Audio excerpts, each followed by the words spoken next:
Hello guys, ayan, gusto ko lang i-share sa inyo itong bagong laruan natin.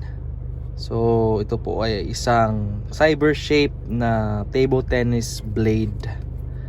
Ayan, so ito try natin to. Magsi-set up tayo ng raketa gamit ang blade na ito.